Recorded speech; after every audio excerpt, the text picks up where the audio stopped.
Coba bayangkan kalau di belakang rumah kamu ada sebuah mesin cetak uang. Mesin ini unik. Dia tidak butuh listrik, tidak perlu bensin, dan tidak perlu ditekan tombolnya setiap pagi. Hebatnya lagi, mesin ini tetap bekerja mencetak nilai tambah, bahkan saat pemiliknya sedang tidur pulas, sedang sakit, atau sedang liburan. Terdengar mustahil? Sebenarnya tidak. Mesin itu sudah ada sejak ribuan tahun lalu. Tapi di zaman modern ini, kita sering meremehkannya, karena bentuknya bukan robot canggih, melainkan makhluk hidup. Ya, kita bicara soal ternak sebagai aset, bukan sekedar hobi. Mari kita bicara jujur soal realita hidup kita hari ini. Kita dididik dengan satu pola pikir linear. Kerja keras, tukar keringat dengan uang, lalu uangnya habis untuk biaya hidup. Pola ini punya satu kelemahan fatal. Kalau kita berhenti bergerak, uangnya juga berhenti mengalir. Kalau kita sakit dan tidak masuk kerja, penghasilan terancam.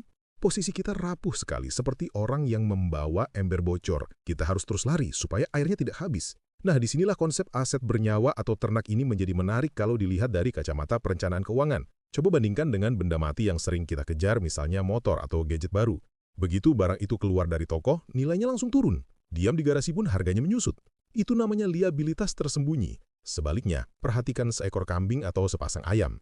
Ini adalah unit ekonomi yang melawan hukum penyusutan tadi. Kamu beli bibitnya hari ini, kamu beri makan dari sisa organik atau pakan murah, dan biarkan waktu berjalan. 3 bulan lagi, ukurannya membesar, nilai jualnya naik.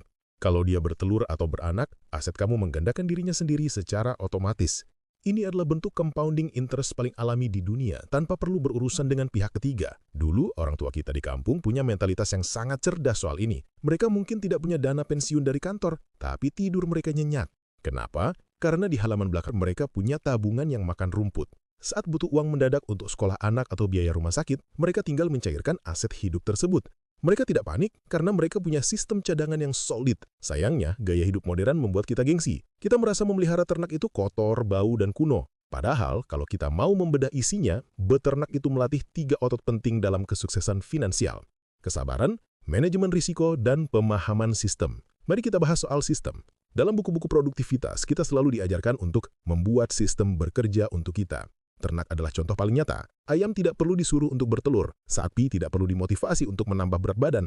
Secara biologis, tugas mereka memang tumbuh dan berkembang biak. Tugas kita sebagai manusia hanya menjadi manajer, memastikan lingkungannya sehat dan pakannya cukup. Sisanya, biarkan alam yang bekerja 24 jam. Ini adalah definisi produktivitas level tinggi, di mana output terus berjalan tanpa kehadiran fisik kita secara terus-menerus. Tentu saja, ini bukan berarti besok pagi kamu harus langsung resign dari pekerjaan dan beli 100 ekor sapi. Itu nekat namanya. Prinsip dasar investasi adalah start small. Mulailah dari skala yang masuk akal.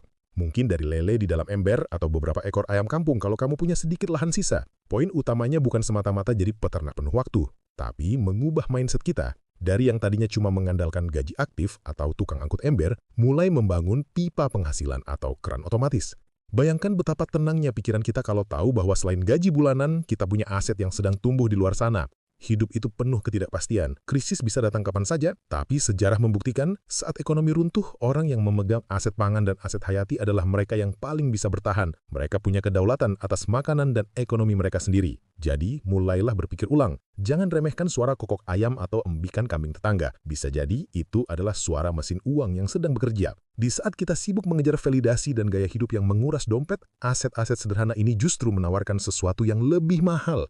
Ketenangan pikiran, dan kebebasan waktu.